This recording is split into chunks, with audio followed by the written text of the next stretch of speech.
Olá, advogado que está assistindo aqui o canal da Facilita Jurídico. Hoje nós estamos com uma entrevista muito especial com o Carlos Zain. Vai ser muito legal porque nós vamos trazer a visão para você do que acontece dentro das multinacionais que pode ser aplicado dentro do seu escritório. Acompanhe com a gente essa entrevista. Antes da gente começar, eu quero que você se inscreva no nosso canal, dê um joinha aí de que você está curtindo o nosso vídeo e ainda deixe um comentário se você gostou ou não dessa entrevista, tá bom? Zain, vamos lá. Falando um pouquinho da sua trajetória aqui, te apresentando. Hoje o Carlos Zain, nós chamamos ele de Zain por conta, né, a gente já tem uma amizade antiga e nós chamamos de Zain. Mas o nome dele é Carlos Vitório Zain, ele é empreendedor do direito, hoje ele tem uma plataforma de gestão empresarial. Porém, antes da plataforma, ele foi presidente de uma multinacional chamada hoje Claros, antigamente Johnson's Control, e vai trazer um pouquinho de toda a visão empresarial dele durante toda a jornada. Olha que legal, ele foi presidente da Claros e Johnson's Control no período de junho de 98 a maio de 2020. Então ele tem bastante bagagem para trazer para vocês aqui nesse vídeo. Vamos lá, Zain. Hoje a gente vai bater um papo a respeito de gestão de pessoas. Os escritórios de advocacia, eles chegam num nível que eles precisam contratar. E no momento que eles chegam na contratação de funcionários, eles sofrem na contratação, desde o processo seletivo até a contratação, a gestão e depois a demissão. Então, com a sua experiência, principalmente em gestão de pessoas, queria que você contasse um pouquinho como que os advogados, eles podem pegar esses aprendizados que você tem ao longo da sua jornada para aplicar dentro do escritório deles. Porém, antes, eu queria que você falasse uma curiosidade. Como que você traçou a sua carreira até presidente de uma multinacional? Como que foi? Desde lá do seu início. A gente inicia nunca imaginando onde você vai chegar exatamente. Obviamente, quando você entra em uma empresa, a lógica é querer progredir. O ponto máximo é você chegar ao presidente da empresa. Então, dentro desse processo, fora muito suor, né? Sangue, suor e lágrimas, aquela questão de você se autodesenvolver, aprender como desenvolver as pessoas e aprender como trazer as pessoas para dentro do seu barco. Ou seja, eu tenho que atingir os objetivos, minha área tem que atingir os meus objetivos, então eu tenho que saber como administrar as pessoas, porque os resultados, você tem a tecnologia e vocês têm as pessoas. A tecnologia, muitas vezes, principalmente nos negócios mais antigos, era quase uma commodity, era muito igual para todo mundo. Então a diferença estava só nas pessoas antigamente, né? Hoje já é um pouquinho diferente. Mas você precisava tirar o máximo das pessoas, no sentido positivo, com elas felizes no trabalho, nós obtemos os máximos resultados. Com isso vira uma carreira natural, porque se você apresenta bons resultados, consegue ter bons relacionamentos, se autodesenvolve, você está sempre se preparando para o próximo passo, vamos chamar assim. Entendi. E como que foi? Você é formado no quê? Eu sou engenheiro eletrônico, sou formado pela USP, nos idos de 1982. Depois eu fiz MBA na Fundação Getúlio Vargas. Então esse é o meu currículo básico, fora um mundo de outros cursos que eu fiz aí. O seu primeiro emprego foi onde? O meu primeiro emprego foi numa empresa farmacêutica. Eu fiquei lá até pouco tempo, né, porque a empresa não era de São Paulo e queriam aí que eu mudasse para o interior. Eu tinha um tempo em São Paulo. Naquela época não tinha trabalho remoto, esquece isso da cabeça. Então eu tinha que me mudar para o interior. Aí depois eu fui trabalhar numa antiga empresa chamada Olivetti, que fazia outra coisa que não existe mais. Não sei se você já ouviu falar um negócio chamado máquina de escrever. Essa empresa ainda existe, a Olivetti? Existe fora do Brasil, só que trabalha com outros equipamentos. Trabalha com equipamentos de escritório, comunicação, mas já obviamente não faz mais máquina de escrever. Sim. E depois eu fui para Elevadores Otis. Eu entrei como chefe de área de Elevadores Otis. Em 5 anos cheguei a diretor industrial. Depois da Elevadores Otis, eu já fui direto para, na época era Johnson Controls, né? E fiquei 20 poucos anos na Johnson Controls. Entrei lá como diretor industrial, depois eu virei diretor de vendas, parece que não tem nada a ver, mas é importante na tua carreira você conseguir ser um pouco eclético, você ter mais de uma área que você consegue dominar. Em função de conhecer essas duas áreas, aí, como diz, a sorte é uma soma da oportunidade com a preparação, como eu tinha as duas áreas. A pessoa que era o presidente aqui no Brasil, que era um americano, teve que voltar às pressas para os Estados Unidos, me deram a oportunidade. E aí eu fiquei muitos anos como diretor-presidente para a América do Sul. Legal.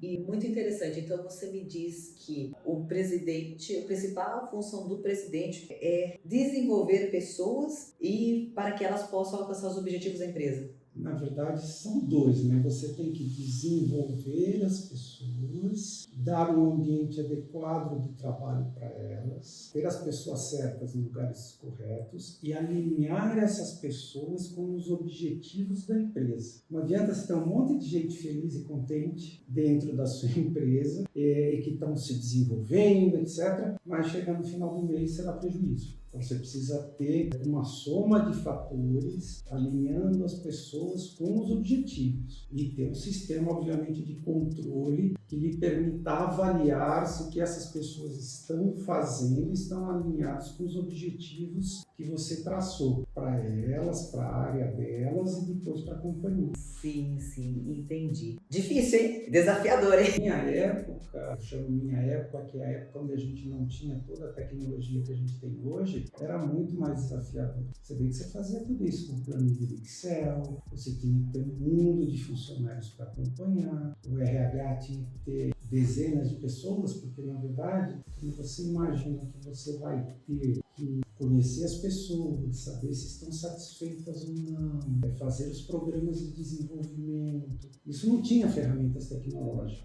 Fazer o planejamento estratégico, ter as metas, ter os planos acoplados a essas metas, tudo no Excel. Começou com Lotus, 1, 2, 3, né? Depois ele passou para o Excel, mas era tudo na mão. Imagina um mundo de funcionários sem ter para fazer essa gestão. E muitas empresas ainda fazem daquele jeito. Exatamente isso que eu vou tocar. Muita empresa ainda faz E assim, empresa, quando eu coloco o escritório de advocacia, é uma empresa. Então você tem aí mais do que 20, 30 funcionários. Se você não tem esses tipos de controle de metas, que o Zain ele vai trazer agora aqui um pouco para vocês a respeito disso, você não vai tirar o máximo de produtividade, você não sabe nem se o funcionário está se pagando, não. Zain, agora me fala, o que te levou a empreender? Agora você tem uma plataforma de gestão empresarial que é a E+, Desenvolvimento. O que te levou a empreender? Você deixou a presidência e começou a empreender através de uma plataforma de gestão e desenvolvimento empresarial.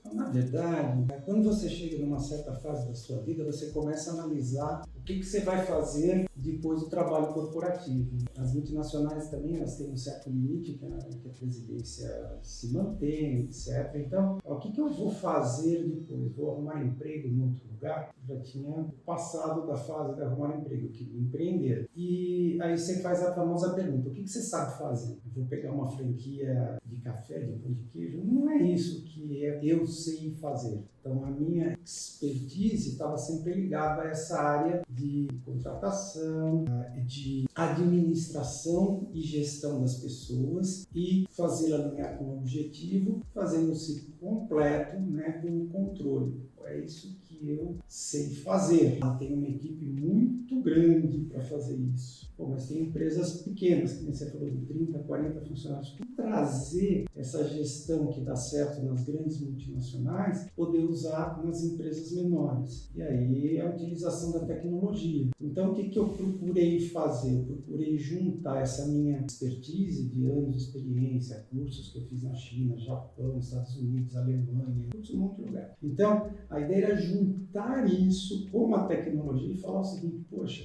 eu posso aplicar toda essa metodologia que eu sei que dá certo em empresas nacionais menores, sem elas terem que arcar com todo o custo inerente dessa gestão. Então a ideia foi encapsular isso na tecnologia para que fosse acessível a quem quer usar essa tecnologia para desenvolver seu próprio negócio. Perfeito. E Então você desenvolveu um software, Uhum. uma plataforma. Conta um pouquinho da plataforma da E+ Desenvolvimento Empresarial, que hoje é seu software. Então, a plataforma é o seguinte, vamos dizer, você tem algumas bases para você fazer uma empresa dar certo em termos financeiros e dar certo a nível de satisfação pessoal dos gestores da empresa, do proprietário da empresa e dos colaboradores. Isso que é importante. Então, você precisa conhecer o colaborador, você precisa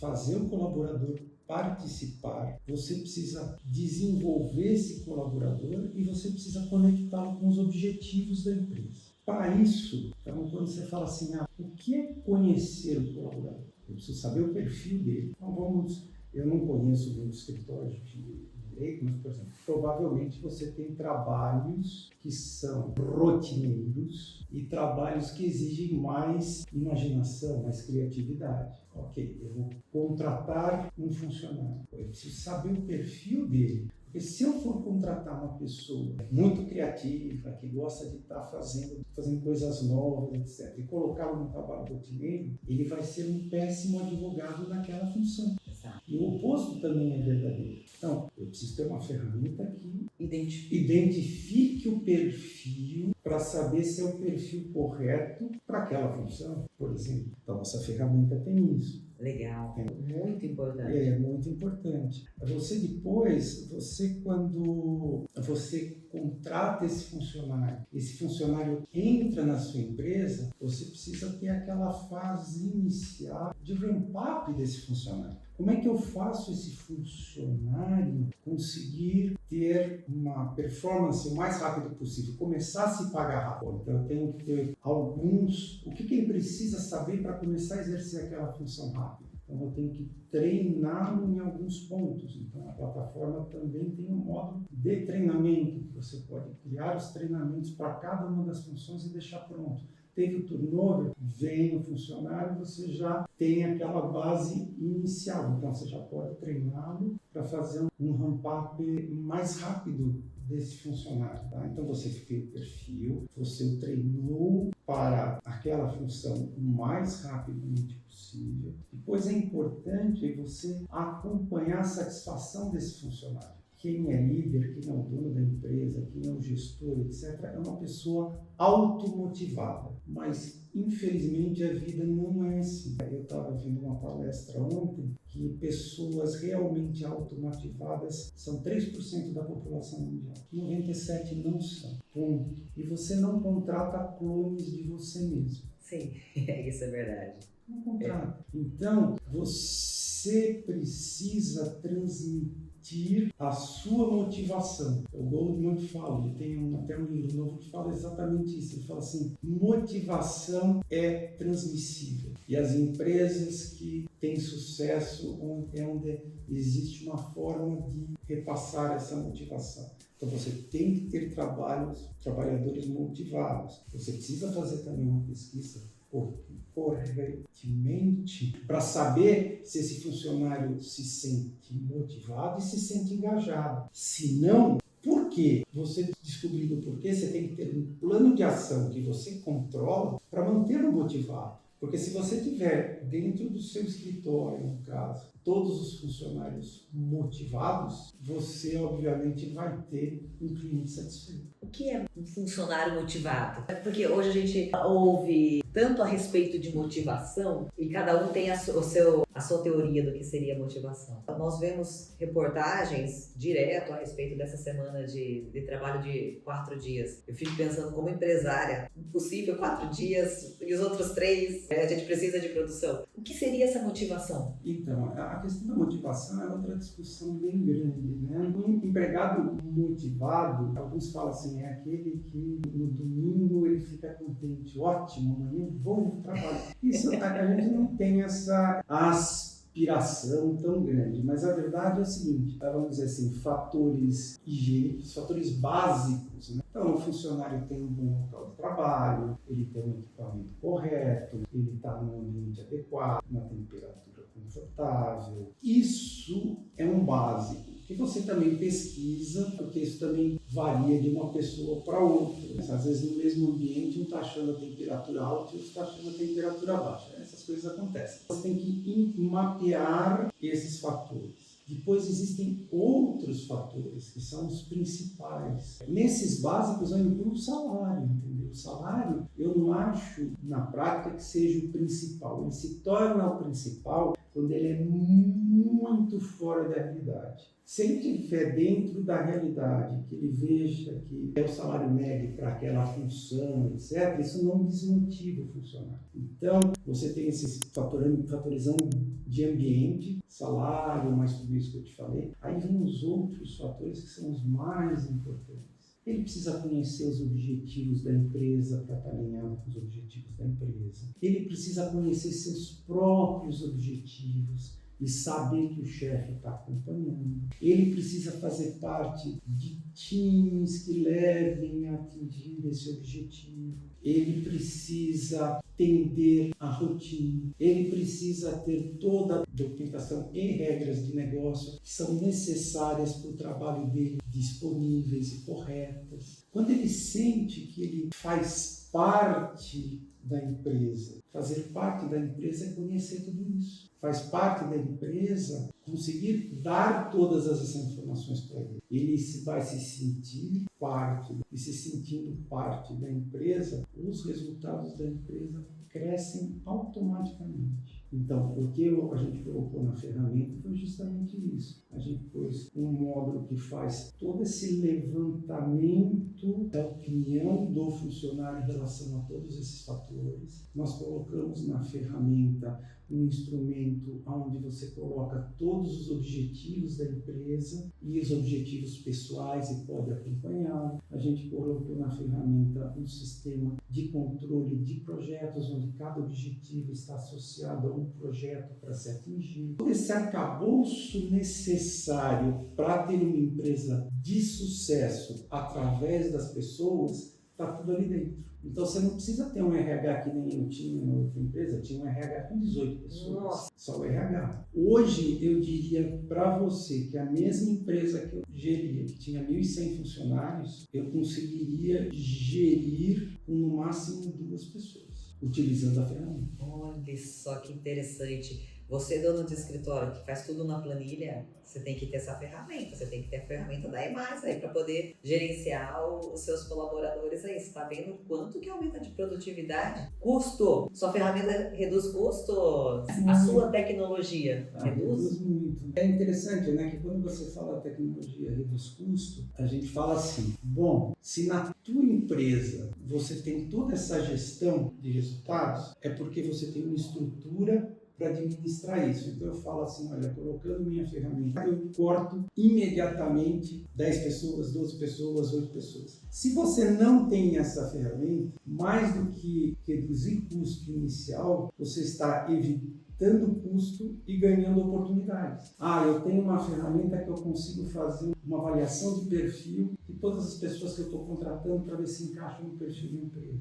A nossa ferramenta faz isso. Então, quando você vai contratar, você já consegue ver o perfil da pessoa. Então, é assim, vai se criar um ganho muito grande. Você vai reduzir turnover. Você tem um funcionário satisfeito, mesmo que ele receba uma oferta para ganhar 10, 15, 20% mais, ele não vai embora. Ele fala, eu vou sair daqui, eu não vou ter esse mesmo ambiente, eu não vou, minhas ideias não vão ser acatadas. A ferramenta tem até um módulo onde os funcionários podem dar ideias, e essas ideias são geridas através de projetos, ideias de redução de custo, de melhoria de qualidade de atendimento ao cliente. Você consegue captar isso tudo através da ferramenta. Na empresa que eu estava, tinha 2 pessoas só para administrar ela. Imagina, você não precisa. Mas valia a pena, porque eu já tive ideia de $1 milhão. Então você fala, eu tenho 2 pessoas durante o ano, surgiu a ideia de $1 milhão. A gente fazia 2, 3 milhões de dólares com ideias todo ano, entendeu? Então 2 pessoas era muito barato. Sim.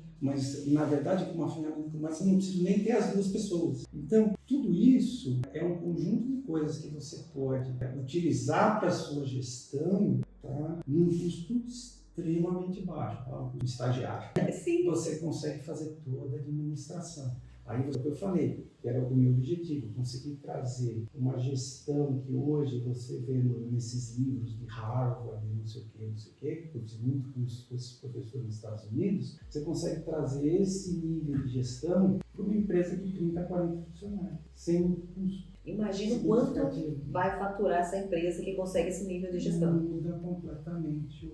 Não é só o quanto essa empresa vai faturar. Além disso, para o proprietário da empresa, para quem faz a gestão da empresa, é o quanto de tranquilidade dá para ele. Você imagina você conseguir, de qualquer lugar, você entra no seu computador, você sabe todos os projetos que você tem, todas as metas, você entra lá, consegue dar feedback automático para o seu funcionário a qualquer hora, em qualquer lugar. O que cada funcionário está fazendo, que etapa que está do serviço. Que etapa que está do serviço, você consegue ver de qualquer lugar. Aí você entra lá, você entra no planejamento de projetos, por exemplo.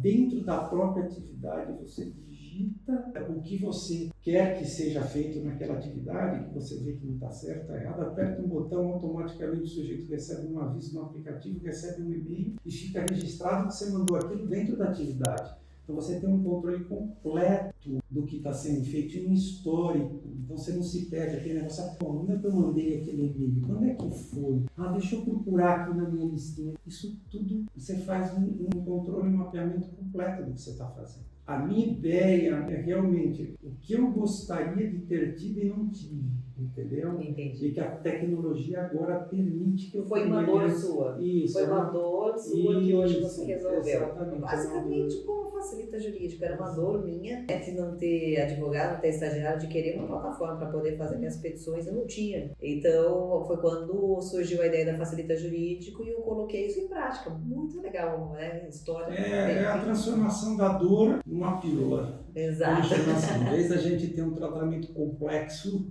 com muitas coisas multidisciplinares, etc., a gente pôs tudo numa pílula bem tranquila para ser aplicado dentro da empresa. Perfeito, muito legal. E olha só, essa plataforma é mais desenvolvimento empresarial. Se você quiser adquirir ela, através da Facilita Jurídico você consegue. Porque nós fizemos uma parceria com a EMAS Desenvolvimento Empresarial, justamente porque sabemos que essa é a dor dos escritórios de advocacia que já está num outro estágio, que já tem funcionários e não consegue fazer essa gestão para que possa ser muito mais lucrativo. Já investe em tecnologia, tem funcionários os principais e agora precisa de ajuda para conseguir gerenciar. Então nós vamos comercializar essa plataforma. Se você quiser, se está curioso aqui nesse vídeo e quiser ter acesso à plataforma da EMAS Desenvolvimento Empresarial, entre em contato com o suporte da Facilita Jurídico e ali na descrição desse vídeo você também tem o contato da Facilita Jurídico para você entrar em contato conosco e adquirir a plataforma da EMAS Desenvolvimento Empresarial. Zain, falando agora em processo seletivo.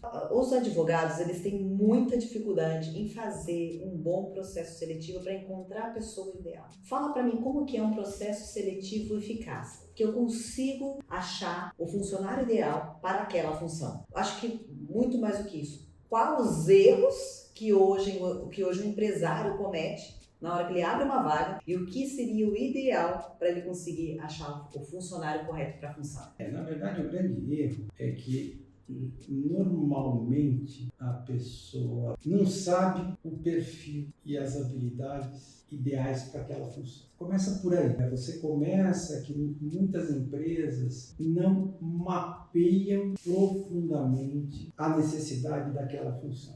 Então, eu preciso de uma pessoa para a função X. Como eu falei um pouco antes, não vai ser meu clone. Porque se fosse meu clone, ele que estaria me contratando, não eu contratando a ele, certo? Exato. Então você não vai encontrar ninguém que seja igual a você para fazer aquela função. A pessoa para aquela função, qual é o perfil? Nós temos que separar perfil de habilidade. Tá? Ela é formada tem que ser uma pessoa formada em direito, por exemplo, ou contabilidade, ou administração, que vai trabalhar em qualquer lugar desse. Ela tem que ter esta formação, perfeito. Essa formação é dada em que nível de escolas que eu quero ter. Então, você já começa a afunilar. Olha, tem que ser escolas de primeira linha, pode ser escolas de segunda linha, ok. Que conhecimentos essa pessoa tem que ter adquirido ao longo da carreira? Quais são exatamente os tópicos para aquela função específica?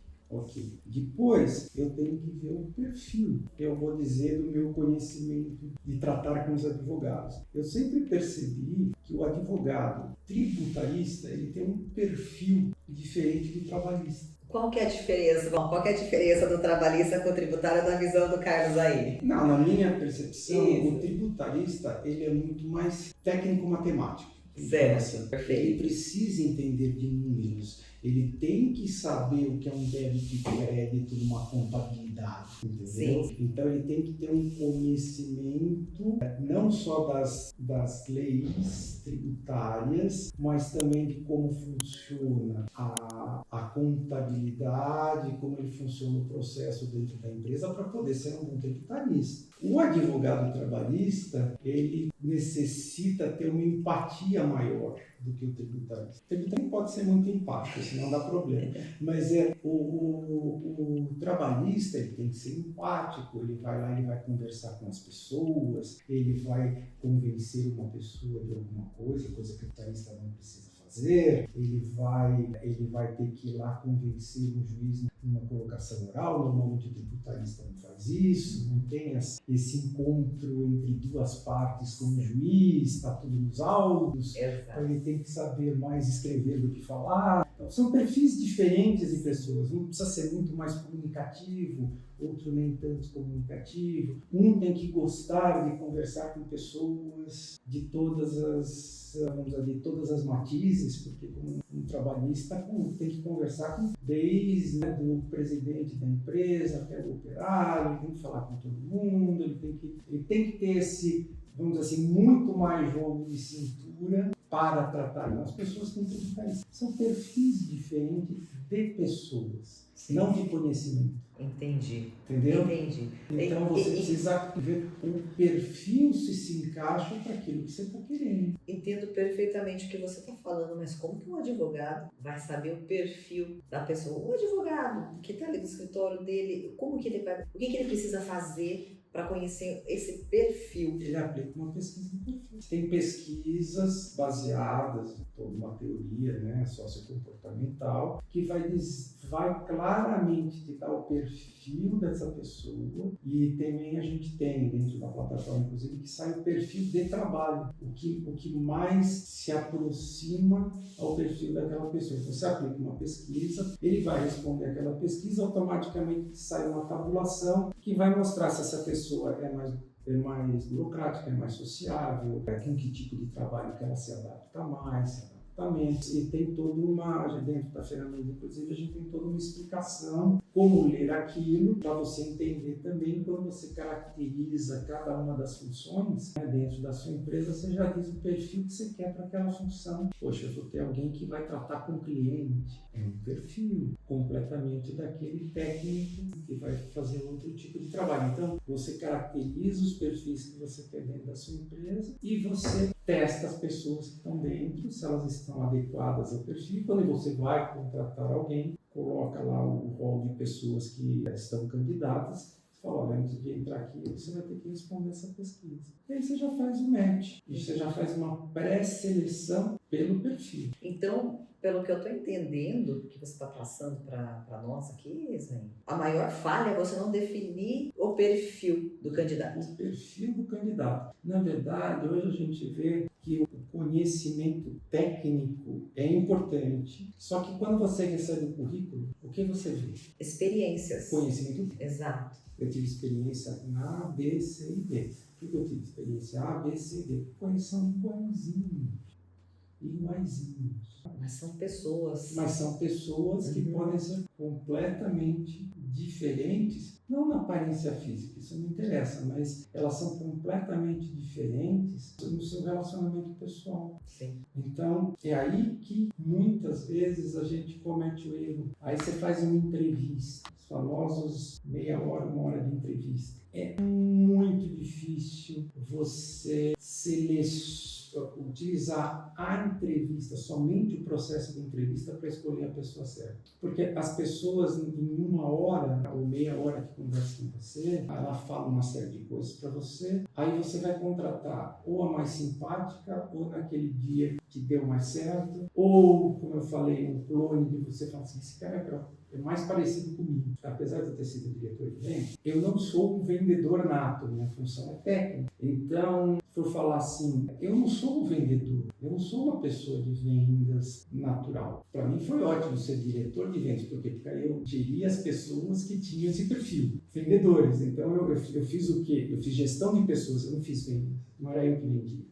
Por isso que deu certo. Olha a diferença. Sim, com certeza. Entendeu? Eu gestia os vendedores, eu não saía vendendo nada. Se eu tivesse que ter feito uma carreira dentro do departamento de vendas, saindo lá de baixo de vendedor, talvez eu não tivesse tido sucesso, porque não é meu perfil. Não é seu perfil. Porém, você é uma pessoa analítica e conseguia analisar as métricas daquela equipe para conseguir entender quem estava se desenvolvendo e o que precisava. Porque eu não vendia nada, eu fazia social com os clientes só. Eu tinha o pessoal que vendia, porque eu já entrei como diretor. Entendeu? Então, o que eu quero dizer é assim, é muito importante na seleção você ver esse perfil. Tem as avaliações técnicas que você pode até fazer questionários técnicos que saem um resultado e uma nota daquela prova que você aplica. Essa é uma das coisas que você pode fazer. Existe também cases. Você pode criar cases, né? Isso está sendo muito usado hoje. Você cria um case, dá o case para a pessoa e a pessoa te dá a solução para aquele caso. Vamos dizer assim, um processo, algo que você acha que precisa ser criativo, criar alguma coisa, fazer um estudo, uma análise, coloca um dos nossos módulos lá e manda a pessoa analisar aquilo, responder um questionário em cima daquilo e depois fazer uma apresentação para você como ele resolveria aquele problema. Essa é outra metodologia que tem sido muito usada hoje para fugir justamente dessa questão de só entrevista de meia hora, 1 hora. Ou seja, fazer a pessoa pensar em cima de um caso prático e te apresentar antes de você ser contratado. Então, eu acho que o principal é esse, entender o perfil, se se adapta, e depois, se você quiser ir mais a fundo na parte técnica, realmente, e de habilidades, é criar um case específico, aplicar esse case para as várias pessoas e pedir para essa pessoa te dar uma devolutiva, né, dizendo como ela resolveria aquele problema. Certo, Zain. Você encontrou o candidato ideal. Muitas pessoas acreditam que encontrar o candidato ideal, fiz a contratação, na primeira semana ele já vai estar pegando todo o serviço e ele já vai me livrar de boa carga do trabalho. Só que nisso vem a frustração, porque isso não acontece. Um funcionário ele tem um período para isso. Você acredita que esse é um erro das grandes, das pequenas, das empresas, do empresário brasileiro, acreditar que a contratação é a solução de todos os problemas e que ele encontrou o super-homem? E qual é o tempo que um funcionário ele demora para começar a pegar as atividades e começar a se pagar? Aí eu vou te dar uma resposta de advogado. Depende. Depende do que essa pessoa vai fazer, depende se ele é único naquela função, tem mais pessoas que exerçam a mesma função. Você coloca alguém, tem 4 ou 5 pessoas que exercem a mesma função. Tem a capacidade de colocá-lo, por exemplo, do lado de alguém que faz a função durante um tempo, um mês, por exemplo, para ele pegar o serviço. Como a gente diz aqui no interior, né? Pegar o serviço. Para ele pegar o serviço, para ele poder desenvolver sozinho. Quando você tem funções mais específicas, é que fica mais complicado, né? Ou seja, uma função que só tem ele para exercer dentro da empresa, é uma função nova, ele tem que conhecer a rotina da empresa. Então, muitas vezes, a empresa tem que ter uma série de ferramentas para aquela função, para quando vem uma pessoa nova, que eu chamo de ferramentas. Eu tenho um treinamento básico para ele conhecer o que se espera dela, eu tenho um estágio programado dentro da empresa, que é muito usual hoje. Você fala, olha, você vai passar 1 semana nessa área, 1 semana na área 2, 1 semana na área 3, 1 semana na área 4. Você não está fazendo a sua função. Você está vendo como é que é o processo dentro da empresa. Porque muitas vezes você coloca um funcionário lá dentro, fala, olha, comece a exercer essa função, você precisa fazer isso, isso, isso. Ele até sabe exercer a função, mas ele não conhece o fluxo de informações dentro da empresa. Então, a gente chama do internship, né? Aquele estágio inicial que você dá para o funcionário, para ele conhecer as pessoas e a rotina da empresa antes de jogá-lo no trabalho propriamente dito. Então, você precisa ter dentro da sua empresa, depende em cada uma das áreas, a sua rotina de inclusão. Isso reduz muito o tempo em que essa pessoa atinge o máximo de produtividade. Você fala assim,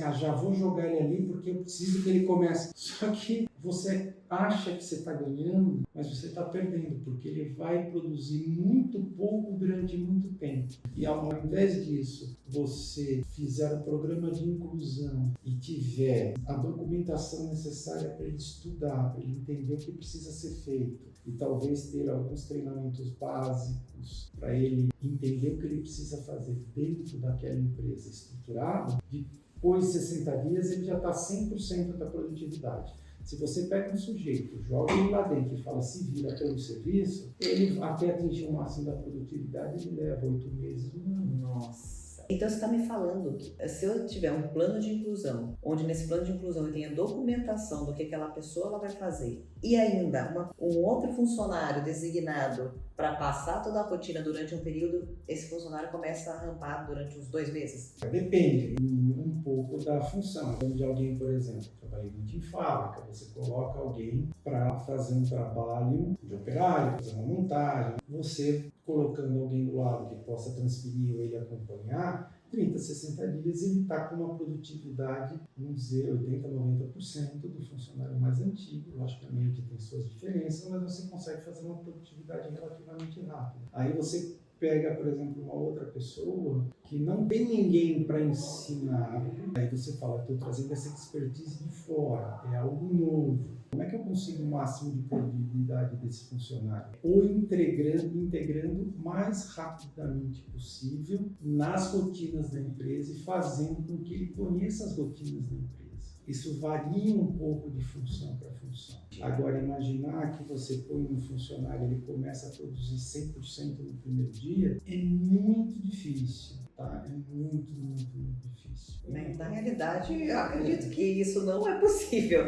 Você tem que ter em mente que aquela pessoa ela vai entrar, você vai ter que treinar no primeiro mês, ela não vai render o comum, ela vai fazer muita besteira. É início, ela não sabe, precisa ter esse acompanhamento. Mas depois, em algum período, ela vai começar a rampar. Bom, vamos lá, Zé. Vamos falar sobre uma parte bem difícil. Processo de desligamento. Como que um empresário ele deve lidar com o desligamento de funcionário? Identifiquei, através da plataforma da Imais, que o funcionário não está sendo produtivo, coloquei uma pessoa ao lado dele, mas em 3 meses ele ainda não está sendo produtivo. Preciso fazer o desligamento. Quais são os cuidados que eu tenho que ter nesse processo de desligamento e o que eu tenho que analisar para poder fazer o desligamento de funcionário? Normalmente, o desligamento de um funcionário, o ideal é que ele tinha tido as suas metas, teve processo de avaliação, você fez um primeiro momento, você explicou, você deu um feedback. Você desliga uma pessoa quando ela não está performando, ou quando ela fez uma falta grave. Vamos separar primeiro por aí. Ela fez uma falta grave, cometeu assédio, roubou a empresa, não tem conversa. É só chamar, olha, você fez isso, eu estou te desligando. Aí tem empresas que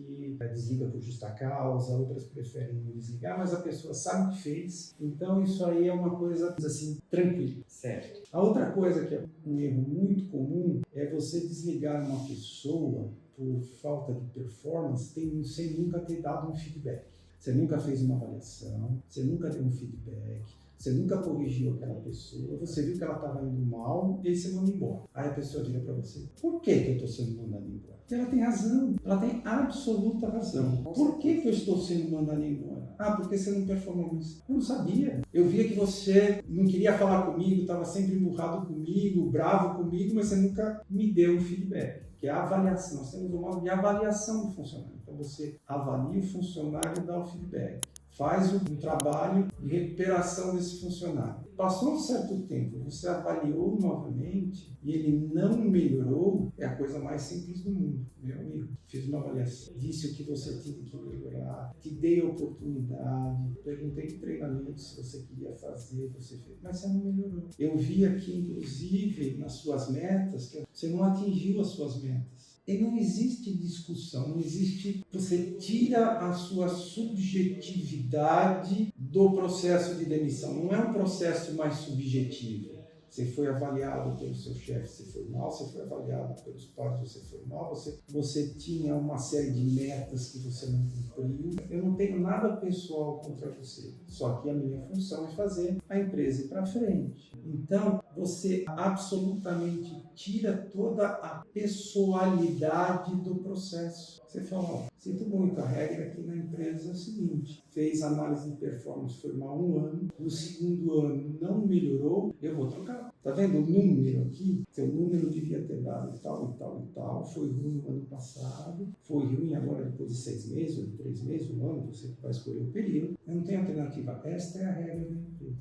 Entendi. Agora, bate Chico, bate Francisco. Então, você tem um funcionário que é seu amigo, que você gosta, que é muito simpático, é algumas festas, é uma coisa de festa, deixa ficar todo mundo contente, mas se ele não performar, ele tem que ir também. Com certeza. É essa lógica dos números, é tirar a subjetividade. A subjetividade. Você não vai, você não é aquela história, você me mandou embora porque você não gosta de mim, como se fosse algo pessoal. Não é nada pessoal. Saindo daqui, nós vamos pro bar, vamos bater papo, vamos conversar, vamos assistir um jogo junto, vamos não sei o quê, vamos jogar carta. Não tem problema. Uma coisa é uma coisa, outra coisa é outra coisa. E qual foi sua demissão mais difícil aí? Você pode falar? Você fazia desligamento? Só dos anos 90. Fazia centenas de desligamentos, porque era assim, às vezes vem uma ordem da matriz e fala assim, vocês têm que mandar 20% embora, ponto. Não tem discussão. Você tem que caçar, óbvio, com dados. Isso, 20%. Então, mas você veja que muita época, nessas épocas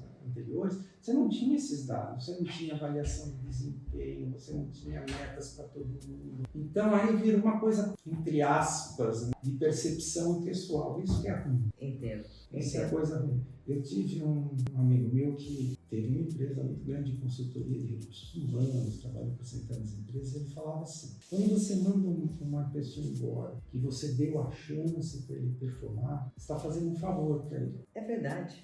Fala assim, é um favor. Por quê? Se ele não performou, mesmo sabendo de tudo que estava acontecendo, onde estavam os pontos fracos, os pontos fortes, ele não melhorou, é porque ele não quer trabalhar naquilo que ele está fazendo. Sim. O sonho dele está em outro lugar, ele se acomodou naquela posição, então às vezes você está fazendo um favor para ele. Quantas coisas que você ouve que a pessoa foi mandada embora daquele emprego, aí virou um empreendedor. A melhor coisa que aconteceu para mim foi eu ter sido mandado embora daquela empresa que eu estava acomodado lá há 5 anos, aí eu acordei, fiz o curso do que realmente eu gostava de fazer e agora eu sou feliz. Então ele fala assim, às vezes é um favor, porque se foi dada a oportunidade para a pessoa e ela não melhorou, é porque ela não quer fazer o que está fazendo. Então você acredita que as pessoas só performam se elas fazem algo que gostam? Às vezes não, depende do grau de automotivação, depende de se sentir participante de uma equipe. Então às vezes ela não faz por ela faz pelos outros.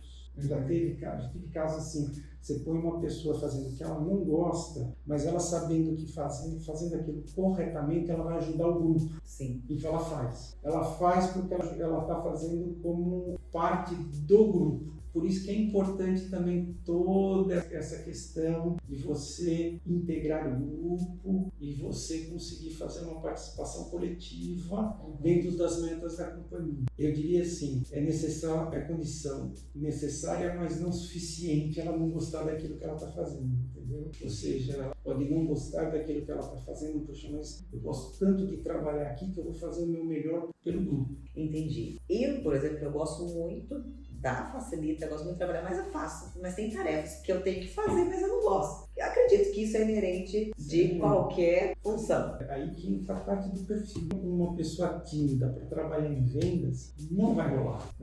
Entendeu? Por mais que você queira, ela vai trabalhar 3 vezes o número de horas que a outra para ter um resultado medíocre. Porque ela faz um esforço e as pessoas notam que não é natural. Aí você pega aquele vendedor nato, o cara trabalha 2 horas por dia, mata a meta dele. Mas É uma coisa impressionante, mas a vida é assim. Mas tudo que você fazia, você gostava? Mandava fazer todas as funções?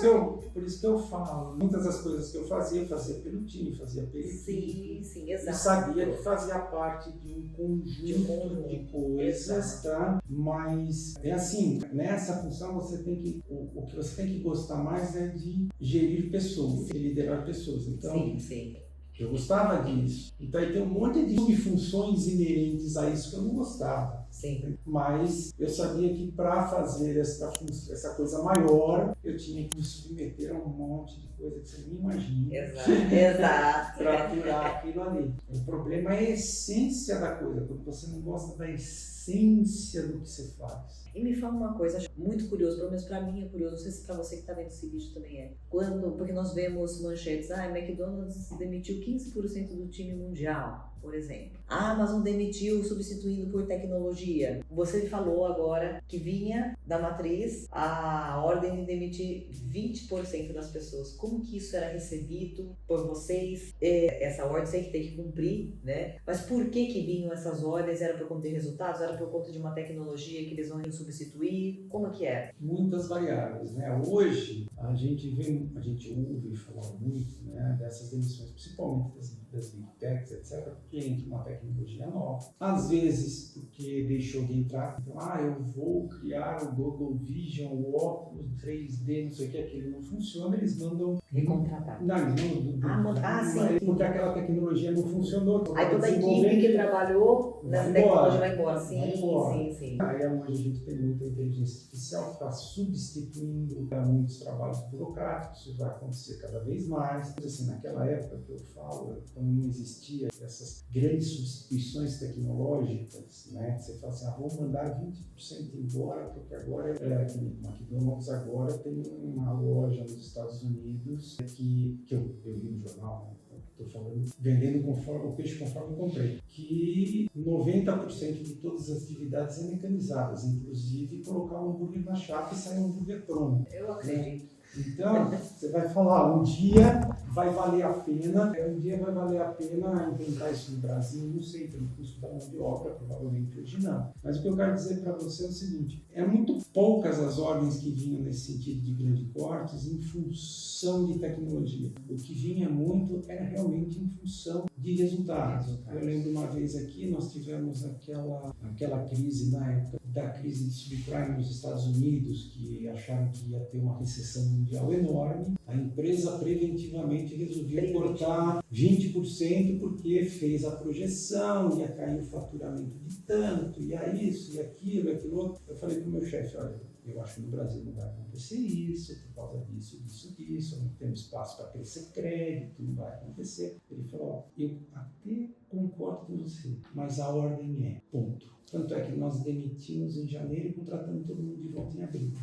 As pessoas já saíram, não quiseram voltar. Por quê? Porque o volume deu uma caidinha assim, subiu de novo. Então, é assim, essas ordens normalmente vêm em função de resultados, de fluxo de caixa, porque essas empresas multinacionais, elas são listadas em bolsa. Os resultados são anunciados trimestralmente. Se você tem um trimestre que não foi bem, o impacto é muito grande para o preço das ações. Então, o que acontece? Você precisa rapidamente recuperar. Sim. Às vezes, a gente vê muitas vezes, o Elon Musk foi lá e falou que vai demitir 20% das pessoas, Ele precisa do anúncio para manter a ação em alta, porque assim que ele anuncia, a ação sobe. Porque é redução de custos. Então, vai aumentar o lucro, então vai não sei o quê. Às vezes ele faz aquele corte, a empresa se torna ineficiente, o lucro vai ser menor, vai ter problema no carro que vai sair lá na frente, vai vender menos, vai isso, vai aquilo, entendeu? Então, às vezes você tem muitas decisões que parecem interessantes para o acionista, são no curto prazo, mas às vezes são ruins no longo prazo. Sim.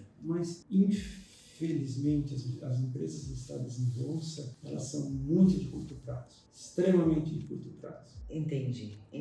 Então, eu imagino, colocando aí, fazendo por uma analogia escritório de advocacia, imagine só quando você, no escritório, pega uma conta grande e esse cliente ele vai embora, depois de alguns meses ele vai embora. Você tem que demitir toda a equipe que você contratou, porque não tem serviço para essa equipe. Exato. Então, é uma analogia, mas para isso, se você pega uma conta grande, você não precisa contratar um monte de advogado estagiário, você contrata, facilita jurídico para fazer as petições, as audiências, os cálculos, os pareceres, guias, ou seja, todo o operacional do seu escritório você contrata. Falando em operacional. Então, esse é um ponto que eu ia te falar.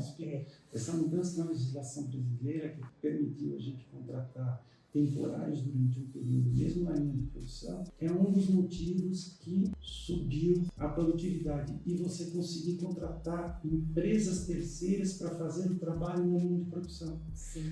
Porque às vezes o que acontecia? O mercado subia e o que você fazia? Você falava assim, não vou contratar um monte de gente, porque depois se cair eu vou ter que demitir. Exato. Então o que você fazia? Não.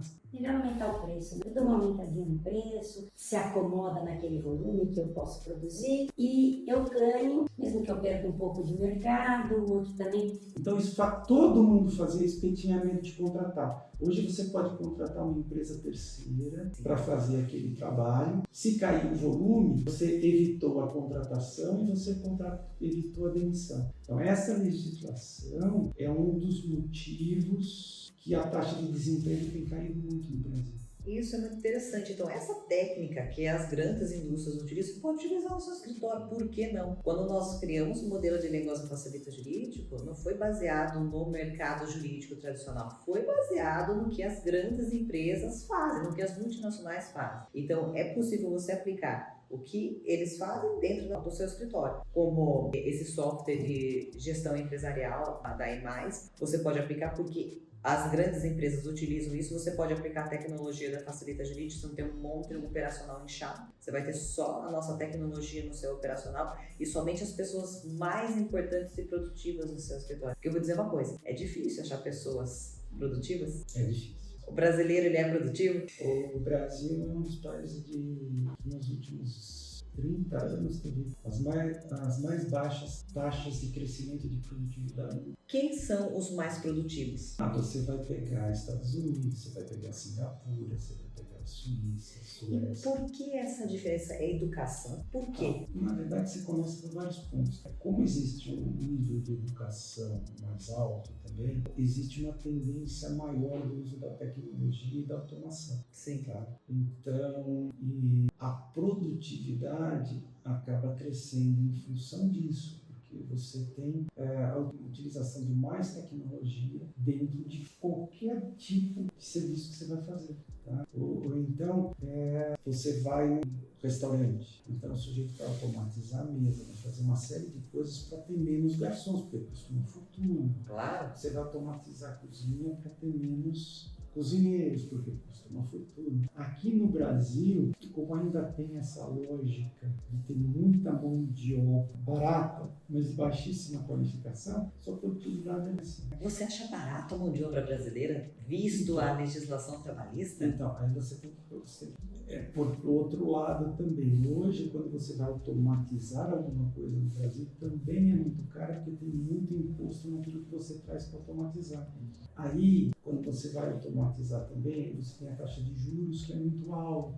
Então, precisa ter um retorno muito grande para pagar o custo do capital. Uhum. Então, a equação é um pouquinho mais complicada quando você vai trabalhar nesse aspecto de automação. Quando você fala um software que facilita o nosso, você não precisa ter nem computador para aplicar o nosso software. Não fica residente, fica tudo na nuvem. Sim, sim. E facilita a mesma coisa. Sim. Você não tem aquisição de capital para implementar esse tipo de solução. Quando você vai para um tipo de operação, tipo um robô, comprar um robô no Brasil é caríssimo, você vai manter um robô no Brasil é caríssimo. Então, a automação no Brasil é cara, das taxas de importação, etc.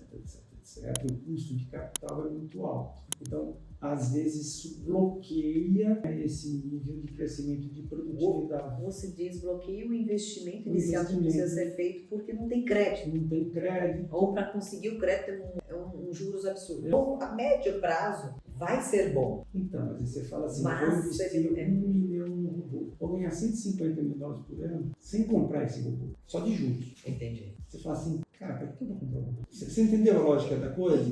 Entendo, mas a longo prazo esse robô não vai ser mais efetivo para aumentar a produção dele, a qualidade do serviço e ele faturar muito mais do que $150 mil. Voltamos ao advogado, Depende. entendeu?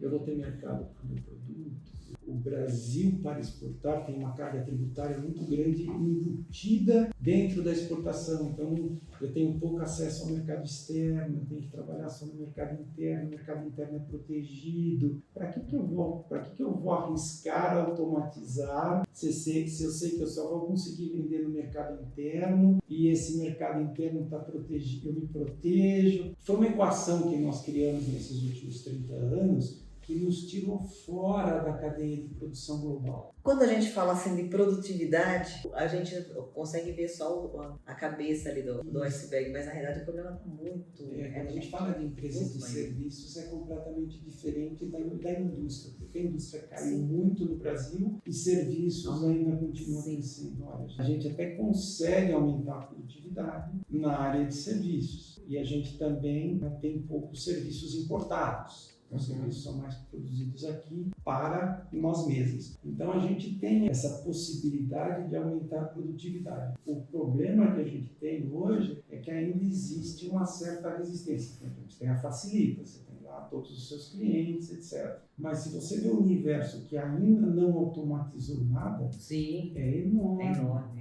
Enorme. E isso é que joga a produtividade dos escritórios normalmente no Brasil abaixo. Entendi. Porque não só os escritórios, mas muitos prestadores de serviço. Sim. Ainda a primeira coisa que eles pensam é: ganhei uma conta, tenho que fazer isso, tenho que contratar uma equipe. Exato. Ele ainda não passou pela cabeça que antes de contratar eu tenho que simplificar. Antes de simplificar, eu tenho que ver quem já faz melhor e mais rápido que eu por um custo menor que eu possa adquirir. Aí depois eu vou pensar em contratar. Com certeza. Isso é que aumenta a produtividade. Entendo. Então também tem a cabeça do empresário que ainda está lá no analógico. Esse é um dos grandes problemas brasileiros. Outra pesquisa que saiu recentemente. Os CEOs, líderes de empresa do Brasil, são os que têm o menor nível de escolaridade do mundo. Que interessante. No mundo, vamos dizer assim, do G20, Sim. dos países mais desenvolvidos, vamos deixar fora a África, assim. Mas os países em desenvolvimento desenvolvidos, o nosso empresário, ele ainda é muito fechado à inovação. Então o empresário tem que ter uma cabeça tecnológica. Na verdade, ele tem que ter uma cabeça tecnológica, porque senão ele vai morrer. Se ele não tiver essa cabeça tecnológica, porque nem todo mundo tem, ele precisa utilizar alguém que tenha, certo? Para poder utilizar esse tipo de serviço associado à tecnologia dentro da empresa dele. Você não vai, é difícil você falar que todo mundo vai ter a cabeça tecnológica, mas ele tem que estar aberto à utilização da tecnologia. Se ele não tiver aberto à utilização da tecnologia, ele vai morrer. Não tem jeito. Quem já usou um chat GPT da vida vai perceber que não vai ter jeito. Ou você utiliza a tecnologia ou contrata alguém ou uma empresa que possa utilizar dentro do teu negócio, senão você vai morrer. É bem interessante isso que você está falando, porque ao longo do tempo, algumas profissões elas vão morrer ou estão prestes a morrer. Eu vejo ali atendimento de supermercado. Hoje, lá fora, você vê muito forte isso. Só tem uma única pessoa cuidando de um mercado com várias esteiras de atendimento, de autoatendimento. Aqui no Brasil, você vai já nos mercados e você já vê esses autoatendimentos, essas caixas de autoatendimento. Então, você vê várias profissões que, ao longo do tempo, não digo que vão ser extintas, mas vai diminuir cada vez mais. Então, você tem que que estar muito atento à tecnologia. Isso são sinais para você que ainda não usa tecnologia aí no seu escritório. Bom, Zain, muito obrigada por essa entrevista. Pode ter certeza que nós vamos fazer ainda muitas outras entrevistas, porque o pessoal vai gostar bastante desse conteúdo que a gente trouxe para vocês. Se você gostou, curte essa nossa entrevista, se inscreva no canal e deixa nos comentários o que você achou dessa entrevista. Se você concorda que quem não utiliza a tecnologia, ela vai morrer. Até mais. Agora eu vou para a festa junina. Ah, que maravilha!